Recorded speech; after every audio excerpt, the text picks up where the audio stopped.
society teaching us to be service to self, to have instant gratification, to focus on me, myself, and I. Myself.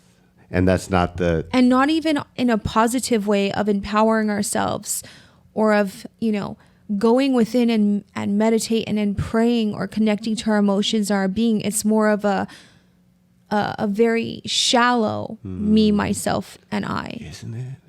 So much in our society. It's a disconnect. And so many people out there are starving for love and connection, but they're not even connected within themselves. And you cannot manifest something that you don't have within yourself on the outside.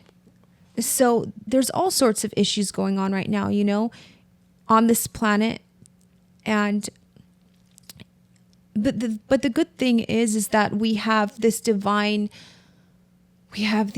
solutions, because as much as we think that God doesn't exist and God's left us to hurt and God's left our planet, it's all doomed, it's ruined, right? That's not true. That's not true. In fact, God, which is an energy that flows, that's omnipresent and eternal, God invites us back to it, but God would never, ever force such.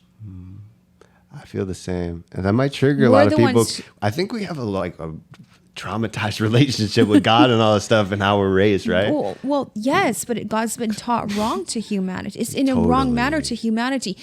God is such a beautiful energy that I would say this, I'm quite ancient. This isn't my first life. And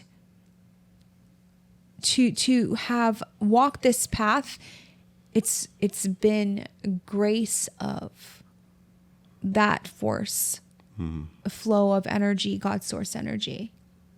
And God is not what people define it to be. So and we what are would the God ones. be? We are the ones who if you had to have define cut ourselves off from God. Right. We are the ones who have believed in false gods, in religions, and we basically have disconnected from the real God, which is always living in here, and even it's always with us. Always with us, and we're always looking outside everywhere when we just need to sit still and feel and listen, and that's when we'll connect to God. Wow. Everyone's seeking on everywhere else except in the stillness of within, because a lot of people can't sit with themselves, because if they sat with themselves, they'd have to feel that shame, they'd have to feel that pain, they'd have to feel that's why they unwellness within them. But those things, you have to feel them to heal them.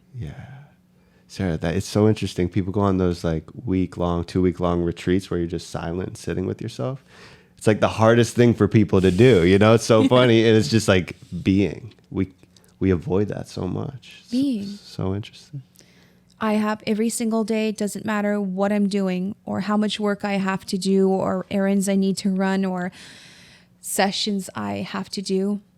I take that time, anytime I have, to sit in that stillness. So every day I sit with God. And it's such a beautiful thing. I don't know how people on this planet walk around. Well, I look at where it's got them, being disconnected from God. Because in my experience, it's like I'm always interacting with God on such a level that it guides me, It guides me through everything. It's years ago, it guided me through, this body nearly dying when no doctor could help me. It's guided me through a lot of